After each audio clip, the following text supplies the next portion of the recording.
우선 오늘 그리스 비극 제1강 그리스 비극의 이해, 그리스 비극을 이렇게 개론적으로 좀 소개하는 시간이고요. 오늘 그 강의는 네 가지 정도의 그 질문을 초점을 맞추어서 진행을 하려고 합니다.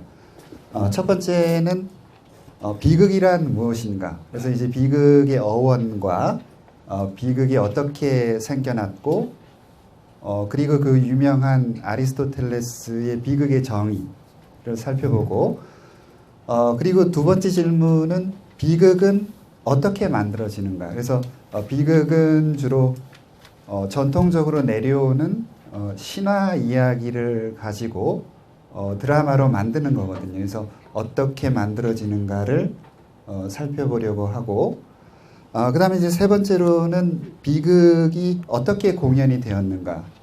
그래서 비극은 원래 그 디오니소스 신을 찬양하는 축제에서 공연이 되었거든요. 그리고 그래서 어떻게 공연이 되었는가를 살펴보고, 마지막으로 이제 정리를 하면서 왜 그리스 비극이 오늘날까지 이렇게 고전으로 남아 있는지를 같이 한번 좀 정리를 하면서 오늘 1강을 마무리를 하면 될 것 같습니다.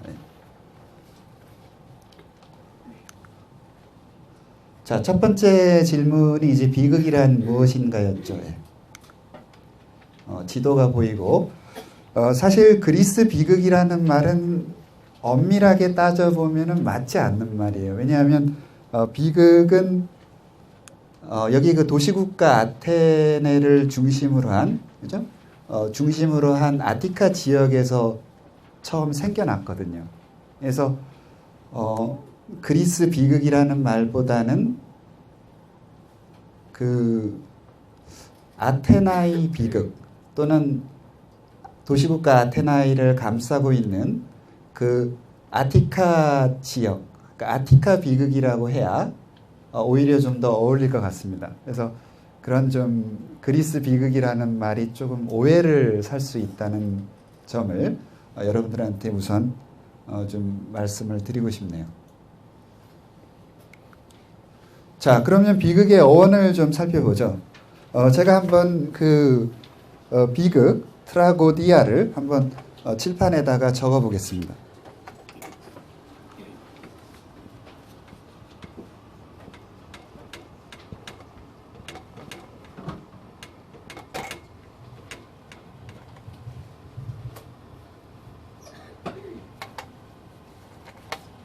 상당히 낯선 그 그리스 문자인데 트라고디아 해서 여기 이의 악센트가 있습니다.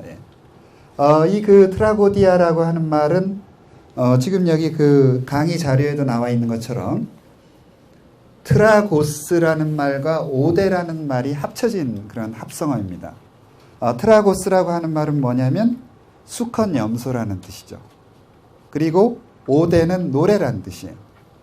그래서 여러분들이 생각할 때 수컷 염소의 노래하면은 무슨 수컷 염소가 노래를 부르나, 또는 수컷 염소의 그 매하는 그런 소리가 무슨 비극이냐, 트라고디아냐, 이렇게 상상을 하실 수도 있는데, 지금 학자들은 두 가지 정도로 지금 여기 지금 나와 있죠. 두 가지로 이 그 트라고디아 어원을 설명을 하고 있습니다. 첫 번째는 수컷 염소를 희생제물로 바칠 때 부르는 노래라는 뜻이에요. 그러니까 수컷 염소를 희생제물로 바칠 때 부르는 노래. 두 번째 가설은 가수들이 노래 경연대회를 하고 그 상으로 수컷 염소를 받았다고 해요. 그래서 지금 이 두 가지 가설이 지금 가장 유력한 가설들이라고 볼 수 있는데, 저는 개인적으로 1번을 좀 지지하고 있습니다. 그래서 비극의 그 시작이 어떤 희생제물을 바치는 것과 관련이 되어 있다는 걸 우리가 여기서 어원에서 확인을 할 수가 있는 거죠. 자, 그 다음에 그 비극의 기원으로 넘어가서 비극은 간단하게 정리해서 두 가지 요소의 종합이라고 볼 수 있습니다. 그래서 첫 번째 중요한 요소가 뭐냐면 디오니소스 신을 기리는 디오니소스 신과 관련된 제사 의식, 그게 하나의 요소고, 또 다른 요소는 영웅 신화, 영웅 신화, 이 두 개가 종합이 되어서 만들어진 게 바로 비극이라는 거예요. 우선 첫 번째 요소인 그 디오니소스 제인은 디티람보스라고 하는 게 있죠. 디티람보스라고 하는 것은 사실 이 어원이 어떻게 되는지는 우리가 알 수는 없어요. 근데 이제 디티람보스는 디오니소스 신을 찬양하는 노래예요. 디오니소스 신을 찬양하는 노래. 비극이 처음에 이렇게 시작을 했다는 거죠. 그리고 음악이라든지 마스크, 아울로스는 피리를 의미하는데, 특히 디오니소스 신은 마스크의 신이잖아요. 마스크라고 하는 건 상당히 연극적이죠. 우리가 연극 배우들이 이제 마스크를 쓴다고 하면은 뭐예요? 자기가 가지고 있는 정체성을 버리고 마스크가 가지고 있는 정체성을, 그죠? 자기가 새롭게 갖는다는 그런 의미잖아요. 그래서 이런 디오니소스 신이 마스크의 신이다 하는 점이 중요한데, 어쨌든 비극은 디티람보스로 시작을 했어요. 그 다음에 두 번째 요소인 서사시, 호메로스 서사시, 로고스, 영웅들의 이야기, 그리고 기타라는 그 현악기인데, 이 두 번째 요소가 이 디티람보스하고 결합을 하면서 비극이 이제 생겨나게 되었다는 거죠. 이런 일화가 있어요. 원래 그 디티람보스는 디오니소스 신을 찬양하는 노래인데, 어느 날은 디오니소스 신을 찬양하지 않고 그냥 영웅을 한번 노래해보자. 그래서 어떤 한 영웅이 조국을 위해서 싸우다가 이제 장렬하게 전사를 하고, 그 영웅의 그 주검이 들것에 실려서 이제 그 공동체로 돌아오게 되고, 사람들이 이렇게 영웅의 죽음을 두고 통곡하고 애도하는 그런 영웅의 그 삶과 죽음을 다루고 있는 이야기가 디오니소스 신을 찬양하는 것 대신에 이렇게 들어오게 되면서 바로 1번과 2번의 종합이 이루어지면서 비극이 이제 점차적으로 발전을 하게 되었다는 거예요. 제가 하는 얘기 잘 이해되시죠? 자, 여기 그 디오니소스 신이 보이고, 디오니소스 신은 포도주의 신이죠. 그래서 물론 이제 포도주를 너무 과하게 좀 드시면 안 되는데, 술을 좀 마시다 보면은 디오니소스 신께서 찾아오시죠. 굉장히 좀 황홀하고 이렇게 그런 아주 그 황홀한 그 분위기를 느낄 수가 있는데, 자, 디오니소스 신은 또 마스크의 신입니다. 지금 디오니소스 신의 그 일종의 목상이 여기 보이고, 디오니소스 신은 마스크를 이렇게 씌우고, 주변에는 디오니소스 신을 추종하는 여신도들이 있어요. 디오니소스 신은 워낙 여성들에게 인기가 좋아요. 그래서 디오니소스 신의 어떤 종교적인 영감에 취한 이런 여성들이 지금 격렬한 광란의 춤을 추면서 지금 이제 디오니소스 신을 경배하고 있는 중이죠. 그래서 이런 그 경배의 순간에 남성들이 다가가면 안 돼요. 지금 이런 그 미사일 같은 이걸로 맞아서 그냥 큰일 나요. 조심해야 돼요, 남성분들은. 자, 그 다음에 그 중요한 점이 비극의 아버지 호메로스라는 겁니다. 물론 비극은 기원전 6세기에 6세기 말에 처음으로 그 그리스 아테네 주변에서 생겨난 문학의 하나의 장르죠. 근데 이 호메로스는 기원전 8세기경에 아마 활동했다고 보는 서사 시인이에요. 이 호메로스가 바로 그 비극의 전범이라고 보고 있어요. 물론 그 비극과 서사시의 유사성에 대해서는 지금 이 자리에서 많은 걸 설명할 수는 없지만 아리스토텔레스는 시학에서 비극과 서사시의 유사성에 대해서 많은 이야기를 하고 있습니다. 특히 그 호메로스의 그 대표적인 서사시인 일리아스와 오디세이아를 우리가 읽어보면은 이미 비극 작품 이전에 이 두 서사시가 비극의 어떤 중요한 점들을 이미 성취를 했다고 이렇게 이야기하고 있어요. 그래서 특히 그 무슨 이야기를 하고 있냐면 이 두 작품을 읽어보면은 비극에서 제일 중요한 게 뭡니까? 플롯이라고 하는 거죠. 플롯이라고 하는 건 뭐냐면 이야기들이 유기적으로 결합하는 거죠. 그죠? 그래서 플롯이 제일 중요한데 이미 그 일리아스와 오디세이 이 두 서사시에서 이 비극의 핵심적인 요소인 플롯의 핵심적인 요소들을 이미 성취를 했다. 이렇게 이야기를 하면서 이미 그 호메로스가 비극의 아버지다. 이런 말을 하고 있어요. 자, 플롯의 핵심 요소는 여러분들이 지금 좀 궁금해 하실 것 같은데 세 가지가 있죠. 지금 이제 플롯의 3단계는 잠시 후에 제가 강의를 할 예정이긴 한데 지금 미리 좀 이야기를 해보자면은 우선 첫 번째 단계가 데시스라고 하는 거예요. 데시스. 데시스라고 하는 거는 그리스어로 이렇게 묶여져 있다는 뜻이에요. 그러니까 지금 이게 실타래가 마치 이런 식으로 막 이렇게 얽혀져 있는 거. 그죠? 그 다음에 메타바시스 단계로 넘어가는데 메타바시스는 변화라는 뜻입니다. 변화. 그리고 세 번째 단계로 넘어가면 리시스 단계가 있어요. 리시스는 무슨 뜻이냐면 풀림이라는 뜻이에요. 이렇게 실타래처럼 이렇게 얽혀졌던 그 데시스 단계가 변화를 거쳐서 이렇게 풀어지는 걸 의미합니다. 이렇게. 자, 우리가 비극 작품을 읽어보면은 이런 이렇게 분규라고 하죠. 이렇게 얽히설키 되어 있는 이런 단계에서 변화를 겪게 되고 그 변화가 지난 다음에는 이렇게 얽히고 설킨 것들이 풀리면서 작품이 이제 마무리가 된다는 거죠.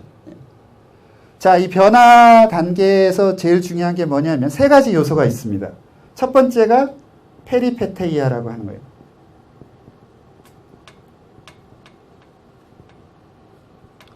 페리라고 하는 것은 이렇게 어떤 그 사물이 있으면은 이 둘레를 의미하죠. 페리. 그죠? 페테이아는 추락한다는 뜻입니다. 그래서 페리페테이아를 우리가 좀 그림으로 좀 설명을 해보자면은 이런 거예요. 어떤 한 그 비극의 주인공이 운명이 바뀔 때 이게 한 바퀴 돌아서 이렇게 밑으로 이렇게 추락하는. 그죠? 이게 바로 반전이라고 하는 거예요. 반전. 자, 그리고 두 번째가 아나그노리시스라고 하는 게 있어요. 요건 이제 발견이라는 뜻인데 몰랐던 사실을 알게 되는 거. 발견. 아나그노리시스. 그 다음에 세 번째 파토스라고 하는 게 있습니다. 비극 작품 보면은 끔찍한 사건들이 많이 일어나죠. 그래서 비극의 주인공이 죽는다든지 혹은 뭐 부상을 당한다든지 어떤 그 고통스러운 끔찍한 사건들을 파토스라고 해요. 그러니까 지금 그 비극은 이 데시스 단계에서 리시스로 넘어갈 때 세 가지 종류의 변화가 있고 반전, 발견, 파토스 이 세 가지 단계를 거쳐서 이렇게 넘어간다. 이게 바로 아리스토텔레스가 시학에서 플롯의 3단계라고 부르고 있는 겁니다. 자, 호메로스가 바로 일리아스와 오디세이아에서 바로 이런 플롯의 그 핵심에 해당이 되는 그러한 요소들을 이미 성취를 했다고 아리스토텔레스가 강조하면서 그러면서 그 호메로스가 비극의 아버지다 이렇게 보고 있는 거죠. 그 다음에 그 영웅 아킬레우스가 상당히 중요한 인물이라고 볼 수가 있는데 지금 이 호메로스가 있고 누군가요? 이 친구. 이 트로이 영화에서 브래드 피트죠. 브래드 피트. 그리고 이거는 도기화에 그려진 영웅 아킬레우스입니다. 예. 일리아스 서사시를 여러분들이 읽어보셔서 잘 아시겠지만 일리아스 서사시의 내용은 뭔가요? 아킬레우스가 분노했다가 아킬레우스의 분노가 해소되는 것까지 이야기 줄거리를 다루고 있죠. 이 일리아스에서 그 아킬레우스라고 하는 영웅은 사실 딜레마가 있었어요. 딜레마. 이게 뭐냐면은 아킬레우스가 트로이아에서 전투를 하다가 거기서 이제 죽게 되면은 불멸의 명성을 얻을 수가 있어요. 그런데 전쟁을 접고 고향으로 돌아가게 되면 고향에서 장수를 누리지만은 불멸의 명성은 없다는 거예요. 그래서 이 작품을 읽어보면은 아킬레우스는 이제 선택을 해야 돼요. 두 가지 중에서. 단명하면서 불멸의 명성을 얻을 것이냐. 아니면 장수를 누리되 불멸의 명성을 갖지 못할 것이냐. 아킬레우스는 결국은 어떻게 돼요? 이 두 가지 선택지 중에서 단명하면서 불멸의 명성을 그죠? 성취하는 것을 이제 선택을 하게 되죠. 영웅 아킬레우스의 이런 그 모습을 보게 되면은 비극 주인공을 떠올리게 돼요. 여러분들이 이제 앞으로 그 비극 작품들을 읽어보시겠지만은 비극 주인공들은 주로 이런 딜레마 상황에 놓여 있는 경우가 상당히 많아요. 이러지도 저러지도 못하는 상황. 대표적인 경우가 뭔가요? 좀 끔찍한 이야기이긴 하지만 그 아이스킬로스의 그 오레스테이아 3부작 그 작품을 보게 되면은 오레스테스가 있잖아요. 지금 다음번에 우리가 공부하게 되는 아가멤논이라고 하는 작품이 어떤 작품인가요? 그죠? 트로이아를 정복하고 고향에 돌아온 아가멤논 왕. 그죠? 그 왕을 어떻게 해요? 부인인 클리타임네스트라가 목욕하고 있는 남편을 어떻게 해요? 이렇게 그물과도 같은 옷을 던져서 도끼로 죽이잖아요. 그래서 그 아가멤논의 아들인 오레스테스가 자기 아버지를 죽인 어머니에게 복수하기 위해서 이제 고향으로 돌아오게 돼요. 그 작품을 읽어보면은. 그러면서 오레스테스는 딜레마 상황에 놓이게 돼요. 이렇게 할 수도 없고 저렇게 할 수도 없어요. 그러니까 만약에 아버지를 위해서 어머니에게 그 복수를 하게 되면 어떻게 돼요? 뭐 혈육 간의 그 살인이기 때문에 복수의 여신들이 나타나게 되고 복수의 여신들의 추격을 받게 돼요.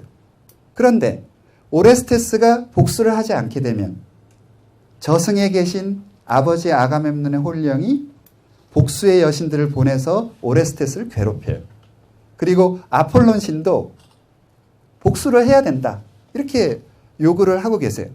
그러니까 오레스테스 같은 경우도 보면은 어떤 이러지도 저러지도 못하는 순간에 결국은 아버지를 위해서 복수를 하는 것을 선택을 하게 된다는 거죠. 그러니까 이 비극의 주인공이라고 하는 존재는 어떻게 해요?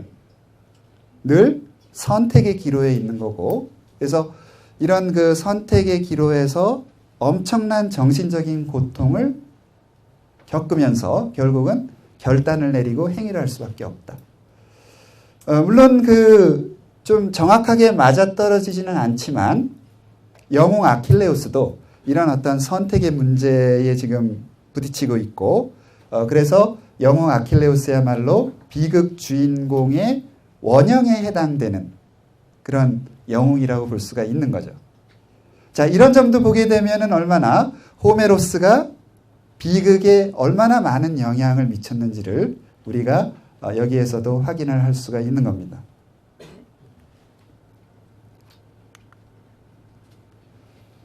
자, 그 다음에 그 상당히 유명한 비극의 정의를 우리가 좀 살펴보죠. 너무나 유명한 그 아리스토텔레스의 비극의 정의입니다. 제가 좀 읽어보면 비극은 진지하고 일정한 크기를 가진 완결된 행위를 모방하며 연민과 공포를 환기시키는 사건에 의하여 바로 이러한 감정의 카타르시스를 행한다. 이게 도대체 뭐지? 이렇게 질문을 하실 수 있을 텐데 우선 그 비극이 모방하는 행위가 무엇인가에 대해서 세 가지 정도로 정리를 할 수가 있습니다. 첫 번째는 뭐예요? 진지한 행위다. 진지한 행위라고 하는 건 뭐냐면 아까 그 오레스테스의 경우처럼 상당히 윤리적으로 심각한 어떤 그런 행위라는 거예요. 윤리적으로 심각한 행위. 그냥 평범한 행위가 아니라 정말로 윤리적인 문제를 일으킬 수 있는 이런 진지한 행위를 비극이 모방한다. 자, 두 번째는 뭐냐면 일정한 크기를 가진 행위라는 거예요. 이 일정한 크기를 가지고 있다는 건 뭐냐면 아까 그 제가 플롯의 3단계를 이렇게 설명을 했는데 비극 작품을 보면 처음과 중간과 끝이 있어요. 그래서 처음에 이제 그 서로 뭐 갈등하고 인간들이 막 이렇게 싸우다가 결국은 뭐 중간에서 뭐가 일어나요? 변화가 일어나요. 그런 다음에 이 갈등이나 이런 것들이 해소되면서 변화로 비극이 마무리가 되는 거죠. 자, 그래서 일정한 크기를 가지고 있다는 건 뭐냐면 죄송합니다. 일정한 크기를 가지고 있다는 건 뭐냐면 처음과 중간과 끝이 있어야 된다는 거죠. 그래서 이렇게 그 플롯의 3단계를 연결시켜서 생각하시면 돼요. 자, 그 다음에 이제 세 번째로 그 완결된 행위라고 하는 거. 완결된 행위라고 하는 건 뭐냐면은 비극의 주인공은요, 언제나 이렇게 행위를 할 때 어떤 목적이 있어요. 아까 제가 오레스테스를 예를 들었는데, 오레스테스는 뭐예요? 아버지를 위해서 복수하려고 하는 거죠. 그죠? 어떻게 보면 참 나쁜 놈이죠. 그죠? 아버지를 위하다니. 자, 완결된 행위. 비극의 주인공은 어떤 의도와 목적을 가지고 있기 때문에 결과가 있어요. 지금 오레스테스 같은 경우는 어때요? 오레스테스는 아버지를 위해서 어머니를 죽여서 복수를 했기 때문에 결국은 어떻게 돼요? 복수의 여신들의 추격을 받게 돼요. 자, 이런 식으로 비극의 행위라고 하는 거는 원인과 결과가 있다는 게 상당히 중요해요. 뭔가 인간이 행위를 하게 되면은 그것에 대한 결과가 나타난다. 그래서 원인과 결과, 이 모두를 합친 것이 바로 완결된 행위라고 하는 거죠. 그래서 비극은 진지하고 일정한 크기를 가진 완결된 행위를 모방한다. 자, 그 다음에 비극의 목적으로 넘어갈게요. 비극의 목적이라고 하는 것은 바로 카타르시스라고 하는 거죠. 카타르시스. 카타르시스는 정화라는 뜻이에요. 정화. 깨끗이 하는 거. 그죠? 깨끗이 하는 거. 우선 연민. 우리가 비극 작품을 볼 때 연민의 감정은 언제 생겨나나요? 연민의 감정은 어떤 비극의 주인공이 그 비극의 주인공이 한 행위에 비해서 고통이 너무나 엄청나요. 그럴 때 우리는 비극의 주인공을 불쌍하다고 생각하거든요. 자, 언제 또 공포를 느끼나요? 아, 나도 비극 주인공과 같은 그런 상황에서는 저렇게 똑같이 비극의 주인공과 같은 행위를 할 수가 있다. 그럴 때 공포를 느껴요. 예를 들죠. 우리가 이제 그 세 번째로 그 3강에서 공부하게 되는 오이디푸스 왕을 보면은 오이디푸스 보면은 우리가 연민과 공포를 많이 느껴요. 왜냐하면 오이디푸스는 아주 끔찍한 짓을 저질렀죠. 아버지를 죽이고 어머니하고 결혼해서 뭐 자식을 낳기도 했어요. 하지만 오이디푸스는 고의로 한 것이 아니라 아무것도 모르는 상태에서 그런 짓을 했고, 그래서 그 작품을 읽어보면 오이디푸스는 모든 진실을 발견한 다음에 어떻게 하나요? 두 눈을 찌르잖아요. 그렇게 그 엄청난 고통을 당하는 그 오이디푸스를 우리가 보게 되면은 우리는 오이디푸스를 불쌍하다고 생각해요. 그 사람이 물론 끔찍한 일을 저질렀지만 무지로 한 행위고, 그런 행위에도 불구하고 자신을 벌하는 이 소중한 두 눈을 찌르는 그런 모습, 그러면서 완전히 고통스러운 삶을 살아가는 모습을 보게 되면은 우리들은 연민의 그런 감정을 느낄 수밖에 없어요. 자, 그 다음에 공포. 오이디푸스가 이제 아버지를 그 살해하는 그런 순간에도 보게 되면 일종의 그 정당방위에 해당이 되고, 오이디푸스도 자기를 지키기 위해서는 어쩔 수 없이 그렇게 행위할 수밖에 없었어요. 상대가 누구인지 모르잖아요. 이런 상황에서 그 상대가 자기를 공격했고, 이런 그 위기의 순간에 당신 아빠 맞아요? 뭐 이런 식으로 물어볼 수도 없는 거고. 그래서 오이디푸스의 그런 행위들을 보게 되면은 우리도 오이디푸스의 그런 상황에 놓이게 되면 오이디푸스처럼 행위할 가능성이 아주 높겠구나. 오이디푸스처럼 잘못을 할 가능성이 높겠구나. 그런 걸 우리가 상상을 하게 되면 공포에 사로잡혀요. 공포. 그래서 이런 그 연민과 공포에 우리가 이제 관객이 사로잡히다가 여기서 그 바로 이러한 감정, 이게 바로 연민과 공포를 의미하는 겁니다. 그래서 이제 이런 연민과 공포의 감정으로부터 카타르시스, 벗어난다는 거예요. 벗어난다. 더 이상 이런 연민과 공포의 감정이 휘둘리지 않고 이런 감정에서 벗어나게 된다. 그게 바로 카타르시스를 의미하는 거죠.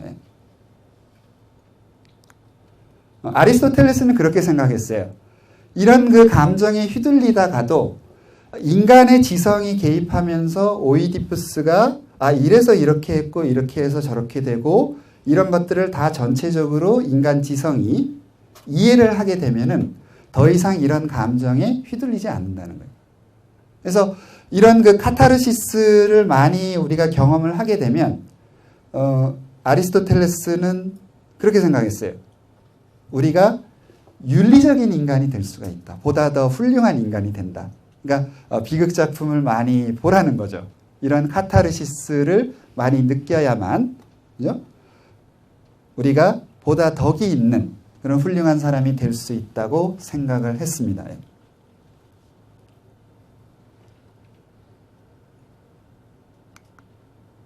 좀 빠른가요? 여기 지금 비극이란 무엇인가를 이 정도로 정리를 하고 이제 그 비극이 어떻게 만들어지는가로 넘어가죠. 예.